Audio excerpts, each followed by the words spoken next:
3 തട്ടുകളായിട്ടാണ് നൂഹ് നബി അലൈഹി ഇസ്ലാം കപ്പൽ നിർമ്മിച്ചത്.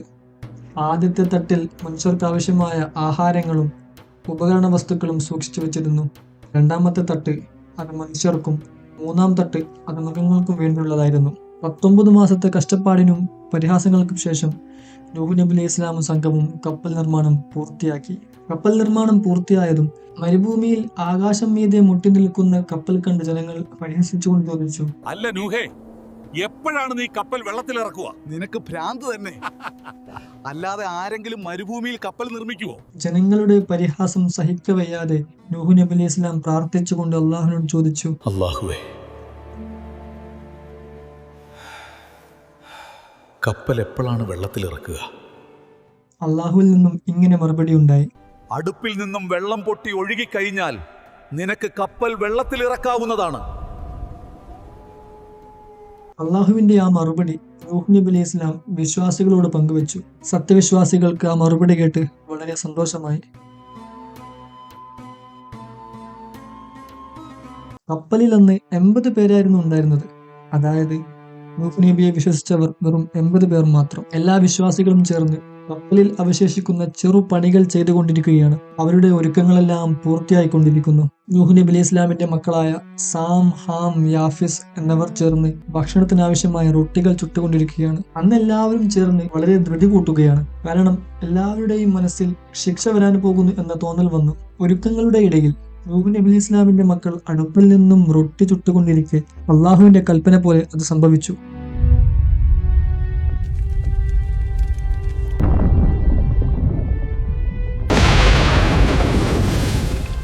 ആളിക്കത്തിക്കൊണ്ടിരിക്കുന്ന അടുപ്പിൽ നിന്നും ഇതാ വെള്ളം കുത്തിയൊലിക്കാൻ തുടങ്ങിയിരിക്കുന്നു. വെയിൽ ഒതുങ്ങുന്ന സാധനങ്ങളുമായി വിശ്വാസികൾ കപ്പലിലേക്ക് ഓടിയകന്നു.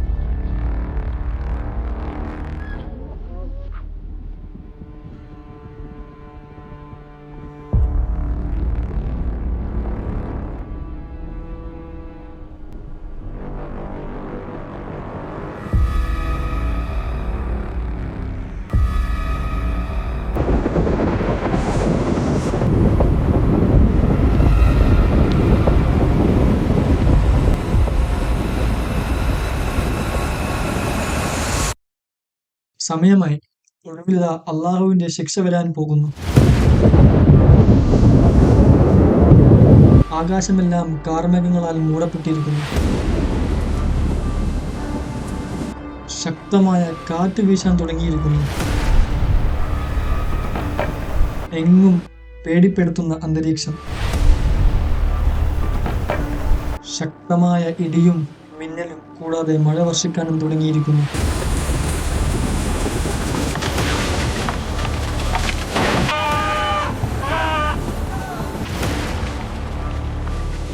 ആ മഴയ്ക്ക് ശേഷം വെള്ളം കുത്തിയൊലിക്കാൻ തുടങ്ങിയിരിക്കുന്നു. നാടാകെ വെള്ളം, പുഴ പോലെ വെള്ളം.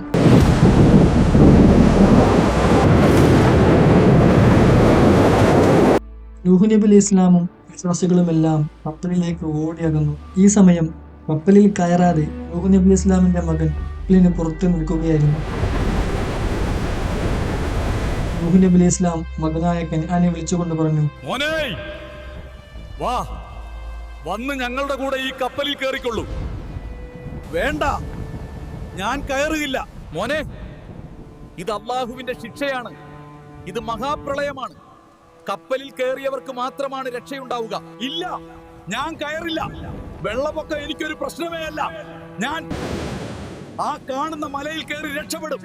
മോനെ, ഈ പ്രളയത്തിൽ ഒരു മലയിൽ പോലും നിനക്ക് അഭയം പ്രാപിക്കാനാവില്ല. എവിടെയും ഒരു രക്ഷയുണ്ടാവുകയില്ല. ശക്തമായ വെള്ളം കപ്പലിനു നേരെ കുതിച്ചുയർന്നു. ആ വെള്ളം അത് പിതാവിന്റെയും മകന്റെയും ഇടയിൽ ഒരു മറ സൃഷ്ടിച്ചു. നൂഹ് നബി അലൈഹി ഇസ്ലാമിന് തന്റെ മകന് നഷ്ടമായിരിക്കുന്നു. ശക്തമായ ആ വെള്ളം മകനെ വലിച്ചു കൊണ്ടുപോയി. വെള്ളത്തിന്റെ ശക്തി കൂടിക്കൂടി വരികയാണ്. മഴ കൂടുതൽ ശക്തിയോടെ പെയ്തിറങ്ങാൻ തുടങ്ങിയിരിക്കുന്നു. എല്ലാം നശിച്ചു. എല്ലാം വെള്ളത്തിനിടയിൽ. വൻ മരങ്ങൾ കടപുഴകി വീണു. ധനികരുടെ വലിയ വീടുകൾ നിലം പൊത്തി. ആരോഗ്യമുള്ളവർ നീന്തി രക്ഷപ്പെടാൻ ശ്രമിച്ചെങ്കിലും അള്ളാഹുവിന്റെ പരീക്ഷണത്തിൽ അവർ മുങ്ങിത്താണ്. ആകാശം മീതെ നിന്നിരുന്ന വമ്പൻ മലകളെയെല്ലാം വെള്ളം വീഴുന്നു. ആ മഹാപ്രളയത്തിൽ ആ കപ്പൽ മാത്രം ബാക്കിയായി. തന്റെ ദൂതനെ അംഗീകരിക്കാത്തവരോട് അള്ളാഹു ഇതാ പ്രതികാരം ചെയ്തിരിക്കുന്നു. അവരെയും വഹിച്ചുകൊണ്ട് മലകളേക്കാൾ സാമ്യമുള്ള തിരമാലകളിലൂടെ കപ്പൽ സഞ്ചരിച്ചു കൊണ്ടിരിക്കുകയാണ്. നൂഹ് നബി അലൈഹി ഇസ്ലാം തന്റെ മകനെ നഷ്ടപ്പെട്ട ദുഃഖത്തിലിരിക്കവേ ആ കപ്പലിൽ വെച്ച് അള്ളാഹുവിനോട് കൈ ഉയർത്തി ഇങ്ങനെ പ്രാർത്ഥിച്ചു: എന്റെ റബ്ബേ, എന്റെ മകൻ എന്റെ സ്വന്തക്കാരനാണല്ലോ, അവനെ നീ രക്ഷപ്പെടുത്തേണമേ. നൂഹ് നബി അലൈഹി ഇസ്ലാമിന്റെ ഈ പ്രാർത്ഥന കേട്ടപ്പോൾ അള്ളാഹുവിൽ നിന്നും ഗൗരവത്തിൽ ഇങ്ങനെ മറുപടി ഉണ്ട്: നൂഹേ, അവൻ നിന്റെ സ്വന്തക്കാരനല്ല, നല്ലതല്ലാത്ത പ്രവൃത്തി ചെയ്തുകൊണ്ടിരുന്നവനാണവൻ. അറിവില്ലാത്ത കാര്യത്തിൽ എന്നോട് സഹായം തേടരുത്. നൂഹ് നബി അലൈഹി ഇസ്ലാമിന് അള്ളാഹു പറഞ്ഞ കാര്യം മനസ്സിലാവുകയും തിരിച്ച് മടങ്ങുകയും ചെയ്തു. 80 പേരായിരുന്നു അന്ന് ആ കപ്പലിൽ ഉണ്ടായിരുന്നത്. ആ 80 പേർക്ക് പുറമെ ശൈത്താനും അന്ന് ആ കപ്പലിലുണ്ടായിരുന്നു. പ്രളയത്തിനു മുന്നേ എല്ലാ മൃഗങ്ങളും കപ്പലിൽ ഓടിക്കയറുന്ന സമയം അവസാനമായിട്ട് ഒരു കഴുതയായിരുന്നു കപ്പലിൽ കയറിയിരുന്നത്. ആ കഴുതയുടെ വാലിൽ തൂങ്ങിയാണ് ശൈത്താൻ കപ്പലിൽ കയറിയത്. കപ്പൽ പോകെ പോകെ കുറെ ദൂരം താണ്ടിയിരിക്കുന്നു. എങ്ങും വെള്ളം മാത്രം. അവിശ്വാസികളോ മറ്റു ജീവജാലങ്ങളോ നാടുകളോ വീടുകളോ ഒന്നും തന്നെ കാണാനില്ല. കപ്പലിലുണ്ടായിരുന്ന വിശ്വാസികൾ നൂഹ് നബി അലൈഹി ഇസ്ലാമിന്റെ കൂടെ ചേർന്ന് അള്ളാഹുവിനോട് പ്രാർത്ഥിക്കുകയുണ്ടായി: അല്ലാഹുവേ, നിന്റെ പ്രതികാരം നടപ്പിലായിരിക്കുന്നു. നീ ഞങ്ങളുടെ പ്രാർത്ഥന കേട്ടിരിക്കുന്നു. നിന്റെ തീരുമാനം പോലെ ആ ജനത നശിക്കപ്പെട്ടിരിക്കുന്നു. ആകാശത്തു നിന്നും മഴ തോരാതെ പെയ്തുകൊണ്ടിരിക്കുകയാണ്. ഉറവകൾ നിലക്കാതെ കുത്തിയൊലിച്ചു കൊണ്ടിരിക്കുകയാണ്. സമയമായപ്പോൾ അള്ളാഹുവിൽ നിന്നും പറയുകയുണ്ടായി: ആകാശമേ, നീ നിർത്തുക. ഭൂമിയെ, നീ നിന്റെ വെള്ളം തിരിച്ചെടുക്കുക. ആകാശം അള്ളാഹുവിന്റെ കൽപ്പന സ്വീകരിച്ചു.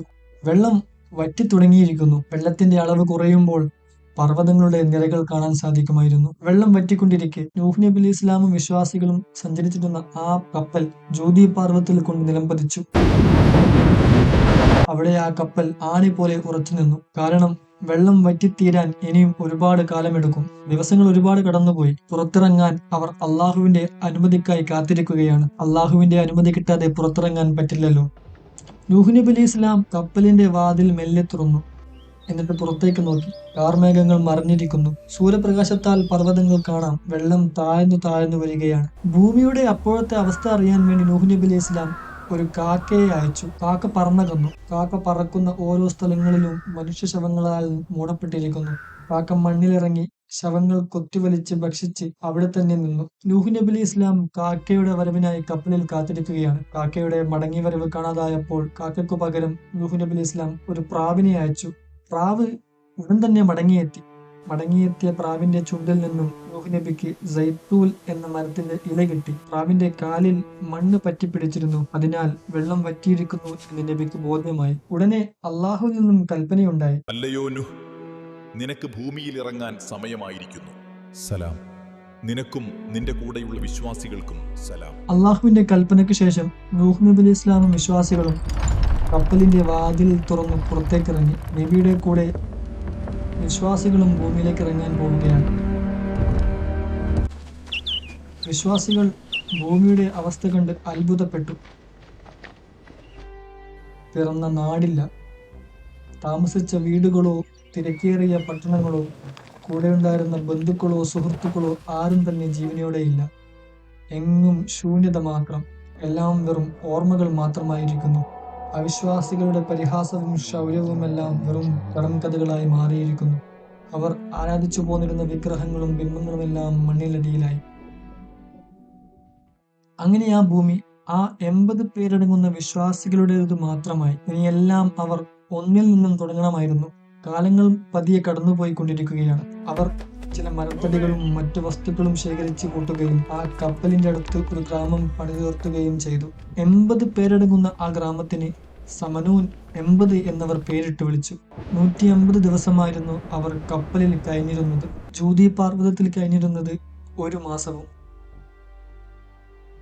കപ്പലിൽ പ്രളയത്തിനു മുന്നേ അവർ ശേഖരിച്ചു വച്ചിരുന്ന ചില ധാന്യങ്ങൾ ബാക്കിയുണ്ടായിരുന്നു.